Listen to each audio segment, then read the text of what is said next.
बच्चों, आज पुण्य शुक्रवार का दिन, उपवास और प्रार्थना का दिन। आज के दिन हमारे प्रभु यीशु क्रूस पर ठोके गए और मारे गए। आइए बच्चों, इस क्रूस की दुख भरी यात्रा के दौरान उनके मुख से निकले अंतिम 7 पवित्र वचनों के बारे में जानें। पहला वचन, हे पिता, इन्हें क्षमा कर, क्योंकि ये नहीं जानते कि क्या कर रहे हैं। पवित्र वचन मत्ती रचित सुसमाचार अध्याय 18 पद संख्या 21 से 22 में वर्णित है कि जब पेतरुस ने पास आकर यीशु से कहा, हे प्रभु, यदि मेरा भाई अपराध करता रहे तो मैं कितनी बार उसे क्षमा करूं? क्या 7 बार तक? तब यीशु ने उससे कहा, मैं तुझसे यह नहीं कहता कि 7 बार तक, वरन 7 बार के 70 गुने तक। क्या परमेश्वर क्षमाशील है? जी हाँ, परमेश्वर क्षमाशील है और इसका कई उदाहरणों द्वारा उल्लेख हमें पुराने व्यवस्थान में मिलता है। परमेश्वर यहाँ तक क्षमाशील है कि हम सबको पापों से मुक्ति दिलाने के लिए उसने अपने परम प्रिय पुत्र को हमारे बीच भेजा।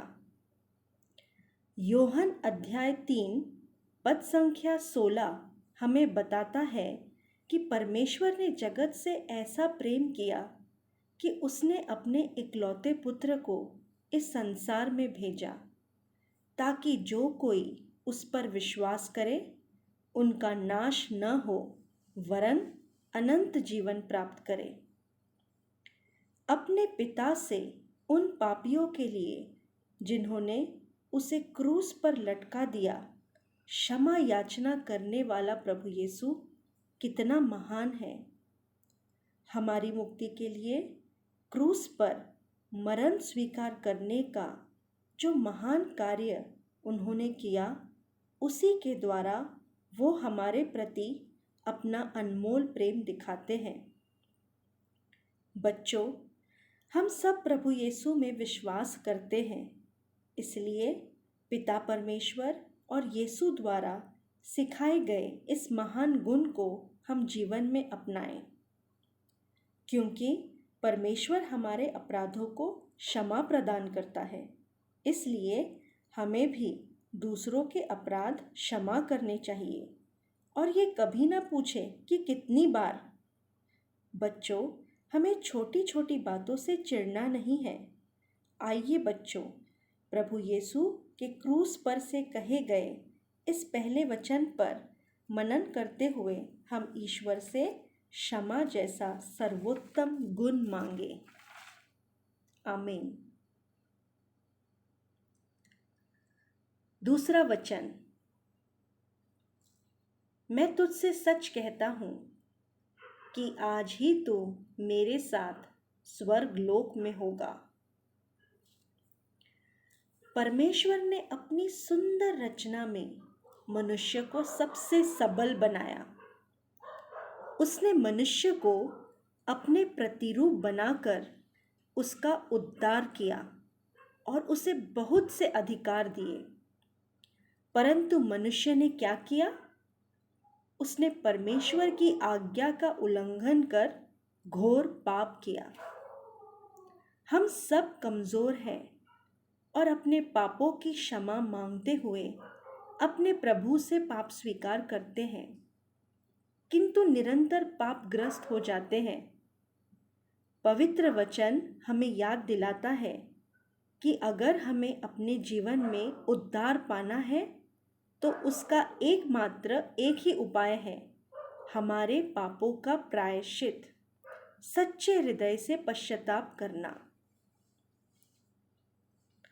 लूकस का सुसमाचार हमें बताता है कि किस प्रकार एक डाकू ने अंतिम समय में पश्चाताप किया और वह उद्धार पाने में सफल हुआ। जबकि दूसरा डाकू प्रभु यीशु की परीक्षा लेते हुए कहता है कि अगर तू परमेश्वर का बेटा है तो अपने साथ साथ हमें भी बचा। कोई मनुष्य नहीं जानता है कि वह कब मरने वाला है, इसलिए हमें बुरे कर्मों को त्याग कर निरंतर अच्छे मार्ग पर चलना है। तो आइए बच्चों, हम ईश्वर से प्रार्थना करें ताकि हम बुरी संगति, बुरी आदतें, बुरे विचारों और बुरे कार्यों से दूर रहें। विशेषकर इलेक्ट्रॉनिक्स गैजेट को हम सिर्फ अध्ययन के लिए इस्तेमाल करें। हम हमारे सारे कार्यों में ईमानदार रहें और पवित्र सुसमाचार का जीता जागता उदाहरण बनकर एक अच्छा क्रिस्तीय जीवन जीने में सफल बन पाए। आमीन। तीसरा वचन, हे नारी देख, यह तेरा पुत्र है। यूहन्ना रचित सुसमाचार अध्याय 19 वाक्य 25 से 27 में लिखा है, क्रूसित यीशु के पास उनकी माता खड़ी थी। यीशु ने अपनी माता और उस चेले को जिससे वह प्रेम रखता था पास खड़े देखकर अपनी माता से कहा, हे नारी देख, यह तेरा पुत्र है। तब उस चेले से कहा, यह तेरी माता है। और उसी समय से वह चेला उसे अपने घर ले गया। यह एक मार्मिक दृश्य था, क्योंकि एक माँ के सामने उसके निष्पाप पुत्र को क्रूस पर लटकाया गया था। अपने पुत्र को इस अवस्था में देखना किसी माता के लिए कितना कष्टप्रद हो सकता है, हम यह सोच भी नहीं सकते। जब हमें छोटी सी चोट लग जाती है तब हमारी माँ कितनी परेशान हो जाती है। हमारी छोटी से छोटी ज़रूरतें पूरी करने के लिए हमारे माता पिता कड़ी मेहनत करते हैं। अपने बच्चों के उज्जवल भविष्य के लिए वे रात दिन मेहनत करते तथा अपने स्वयं का दुख भूल जाते हैं। इस वचन में प्रभु यीशु अपनी माँ को नारी कहकर बुलाते हैं, क्योंकि वे जानते हैं कि वे स्वयं अपने पिता के घर वापस जा रहे हैं। अपनी माता की बूढ़ी अवस्था में देखभाल की जवाबदारी वह अपने सबसे प्रिय शिष्य को सौंपते हैं। इससे यह साबित होता है कि जीवन में जो कुछ भी दुख तकलीफें विपत्तियाँ आएगी उसके लिए प्रभु ने बहुत सारे यत्न किए हुए हैं, बहुत सारे बंदोबस्त किए हुए हैं, क्योंकि वे हमसे बहुत प्रेम करते हैं। तो आइए बच्चों, इस तीसरे वचन से हम शिक्षा लें। हम अपने माता पिता से प्रेम करें और उनका आदर करें। ईश्वर से हम हाथ जोड़कर विनती करें ताकि वे हम बच्चों को सही मार्ग पर चलने की कृपा प्रदान करें। आमीन। चौथा वचन, हे मेरे ईश्वर, हे मेरे ईश्वर, तूने मुझे क्यों छोड़ दिया। संत मत्ती रचित सुसमाचार अध्याय 27 के अनुसार दोपहर से तीसरे पहर तक पूरे प्रदेश पर अंधेरा छाया रहा। लगभग तीसरे पहर ईसा ने ऊंचे स्वर से पुकारा, एली एली लामा सबक्तानी। इसका अर्थ है, हे मेरे ईश्वर, तूने मुझे क्यों त्याग दिया है। मशहूर अमेरिकन टेनिस खिलाड़ी आर्थर रॉबर्ट एश जूनियर, जिन्होंने कई टूर्नामेंट्स जीते थे, उन्हें एक दिन पता चलता है कि वे एक गंभीर बीमारी से ग्रस्त है। वे काफ़ी निराश हो गए, क्योंकि उन्हें पता था कि वे ना तो ज़्यादा दिन टेनिस खेल पाएंगे और ना ही ज़्यादा जी पाएंगे। उन्होंने एकांत में ईश्वर से पूछा, हे प्रभु, तूने मुझे इतनी गंभीर बीमारी क्यों दी। और वे रो पड़े। किंतु कुछ दिन उपरांत वे स्थिर हुए। तब उन्होंने ईश्वर को इस बात के लिए धन्यवाद दिया कि वे एक मशहूर खिलाड़ी हैं और प्रभु ने उन्हें कितने ही वरदानों से आशीषित किया है। जी हाँ, जब ईश्वर हमें बहुत सारी खुशियाँ देता है, बहुत सारे वरदान देता है, तब हम ईश्वर के बहुत आभारी होते हैं। किंतु अगर कोई दुख आन पड़ती है तो तुरंत हम उससे पूछने लगते हैं कि प्रभु मैं ही क्यों। जब भी हमें कई जिम्मेदारी दी जाती है, कोई मुसीबत आती है, तो हम पूछते हैं मैं ही क्यों। आइए बच्चों, हम ईश्वर से प्रार्थना करें कि दुख और कष्ट में हम कभी न कुड़कुड़ाएं और नई जिम्मेदारी को सहज स्वीकारें। कभी क्रोध न करें, बल्कि पूरी ईमानदारी से मेहनत करें। आमीन। 5वां वचन, मैं प्यासा हूँ। तब ईसा ने यह जानकर कि अब सब कुछ पूरा हो चुका है, धर्म ग्रंथ का लेख पूरा करने के उद्देश्य से कहा, मैं प्यासा हूँ। अपने पिता के उद्देश्य को पूरा करने प्रभु यीशु ने माता मरियम द्वारा धरती पर जन्म लिया। उन्होंने हमें पापों से मुक्ति दिलाने के लिए क्रूस पर शर्मनाक मौत को गले लगाया। शायद वे नहीं जानते थे कि पिता की आज्ञा पालन करने हेतु उन्हें इतना भारी कष्ट सहन करना होगा। जब उन्हें यह एहसास हो गया कि उन्होंने अपने पिता द्वारा बताया गया कार्य पूरा कर लिया है, तब उन्होंने राहत भरी सांस ली और कहा, मैं प्यासा हूँ।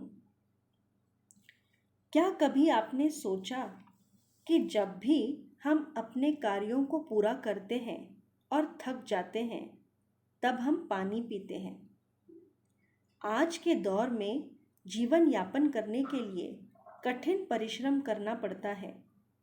इस गलाकाट प्रतिस्पर्धा में हमारे माता पिता भी हमसे बहुत सारी उम्मीदें लगाते हैं। वे चाहते हैं कि उनके बच्चे उनकी सारी अपेक्षाएं पूर्ण करें तथा अपना भविष्य उज्जवल बनाएं। लेकिन हम सबको विपरीत परिस्थितियों का सामना करना पड़ता है। कई प्रकार के भ्रष्टाचार और कटु अनुभव सहन करने पड़ते हैं। धोखेबाजी और राजनीति के शिकार होना पड़ता है। तब हम निराशा में डूब जाते हैं, यहाँ तक कि गलत आदतों के शिकार भी हो जाते हैं। ऐसी स्थिति में हम प्रार्थना का सहारा लें। हम एक चित्त होकर प्रभु में मन लगाएं। प्रभु यीशु जो हमारा मार्गदर्शक है, हमारी ज़रूर सहायता करेंगे। आजकल बच्चे अपने जीवन में कई कारणों से हार जाने पर निराश और हताश हो जाते हैं। वे इतना टूट जाते हैं कि उन्हें अपने जीवन में आगे बढ़ने का मार्ग दिखाई नहीं देता। बच्चों, हमेशा याद रखिए, हर एक समस्या का हल होता है। आइए बच्चों, आज विशेषकर हम प्रभु यीशु से प्रार्थना करें कि प्रभु हमें हमारी हर एक परिस्थिति में सूझबूझ से कार्य करने के लिए विवेक और ज्ञान प्रदान करें। प्रभु यीशु के मार्गदर्शन द्वारा हम अपने जीवन में ईश्वर की योजना को पूर्ण कर सकें। आमीन। 6वां वचन, सब कुछ पूरा हुआ। ईसा ने खट्टी अंगूरी चखकर कहा, सब पूरा हो चुका है, और सिर झुकाकर प्राण त्याग दिए। प्रभु यीशु क्रिस्त द्वारा यह कहना पूरा हुआ, ऐसा प्रतीत होता है। प्रभु यीशु क्रिस्त को जो जिम्मेदारी का काम दिया गया था, उन्होंने पूरा कर लिया है। परमेश्वर के द्वारा प्रभु यीशु क्रिस्त को इस संसार के लिए जो विशेष जिम्मेदारी दी थी वह थी मनुष्य जाति के उद्धार की जिम्मेदारी। यहाँ हम देखते हैं कि उद्धार का तात्पर्य मनुष्य का परमेश्वर से जो संबंध खत्म हो गया था उसे पुनः स्थापित करना ही उद्धार का काम है। वचन बताता है कि बिना लहू बहाए गुनाह की माफ़ी नहीं है। प्रभु यीशु ने अपना लहू बहाया और मनुष्य जाति को पापों से मुक्ति दिलाकर उनका उद्धार किया। प्रभु यीशु ने हर एक भविष्यवाणी को जो उनके बारे में कही गई थी उन सब को पूरा कर दिया। पिता परमेश्वर के द्वारा दिए हुए सारे कार्य, जिसमें सुसमाचार का प्रचार करना, आश्चर्य कर्मों को प्रकट करना और उनके लोगों के लिए अनंतकालीन उद्धार को प्राप्त करना था। बच्चों, परमेश्वर ने अपने पुत्र प्रभु यीशु क्रिस्त को जिस कार्य को पूरा करने के लिए पृथ्वी पर भेजा था उसे उन्होंने पूर्ण किया। शैतान भी उन्हें पराजित नहीं कर सका। अपने प्राणों की आहुति देकर उन्होंने अपने उद्देश्य को प्राप्त किया। बच्चों, 6वें वचन में प्रभु यीशु कहते हैं, सब कुछ पूरा हुआ। वह हमें संदेश देते हैं कि जीवन में जीने का एक सही उद्देश्य बनाएं और उसे प्राप्त करने का प्रयास करें तथा उसे अवश्य पूरा करें। आमीन। 7वां और अंतिम वचन। हे पिता, मैं अपनी आत्मा तेरे हाथों में सौंपता हूँ। क्रूस पर से कहे गए प्रभु यीशु के 7 वचनों में से अंतिम वचन संत लूकस रचित सुसमाचार अध्याय 23। हे पिता, मैं अपनी आत्मा को तेरे हाथों में सौंपता हूँ। यहाँ पर प्रभु यीशु स्वेच्छा से अपने प्राण को पिता के हाथों में सौंप देते हैं। उसने अपने आप को शाश्वत आत्मा के द्वारा परमेश्वर के सामने निर्दोष चढ़ाया और परमेश्वर ने उनके बलिदान को स्वीकार कर लिया। उन्होंने अपने आप को हमारे पापों के लिए दे दिया ताकि परमेश्वर की इच्छा के अनुसार इस संसार में सांसारिक प्रलोभनों से हमारा छुटकारा हो सके। उन्होंने अपनी पीड़ा और मृत्यु द्वारा मानव का उद्धार किया। ईश्वर से मनुष्य का जो संबंध टूट गया था उसे यीशु ने पुनः स्थापित किया। स्वर्ग का द्वार जो मनुष्य के लिए बंद हो गया था उन्होंने उसे खोल दिया। एक जिम्मेदारी, एक काम जो उन्हें सौंपा गया था उसे पूरा किया और पूरा करने के बाद उन्होंने सौंप दिया। बच्चों, जब सौंपने की बारी आती है तब हम उस चीज़ को सौंपते हैं जो हमें कष्ट देती है, जिससे हमें तकलीफ या परेशानी होती है, पर हम वह नहीं सौंपते जो परमेश्वर हमसे चाहता है। प्रभु यीशु ने अपने सारे कामों को पूरा किया और जब सब कुछ पूरा हुआ तो उसे सौंप दिया। हम क्या सौंपते हैं? हम हमारे परमेश्वर को क्या देते हैं? हम कहते हैं, प्रभु मेरी गरीबी ले लो, मेरा क्रोध ले लो, मेरा गुस्सा ले लो, मेरी बुरी आदतें ले लो। बच्चों, ईश्वर की इच्छा अनुसार जीने के लिए हमें यीशु के पद चिन्हों पर चलना चाहिए, अर्थात विनीत और विनम्र होकर आज्ञाकारी होना चाहिए और निरंतर काम करना चाहिए। इतना ही नहीं, अपनी सोच, अपने विचार, अपनी कल्पना, अपनी योजना, अपने आप को भी सौंपना है। परमेश्वर ने हमें जो 10 नियम दिए हैं उनका भी पालन करना है ताकि हम भी योग्य समय में प्रभु यीशु की तरह ऊंचे स्वर से पुकार कर कहे, हे पिता, मैं अपनी आत्मा को तेरे हाथों सौंपता हूँ। आमीन। बच्चों, तो यह थे क्रूस से प्रभु यीशु के अंतिम 7 वचन। आज का दिन प्रार्थना का दिन है। थोड़ा सा समय निकालकर प्रभु से प्रार्थना द्वारा बातचीत कीजिए। God bless you.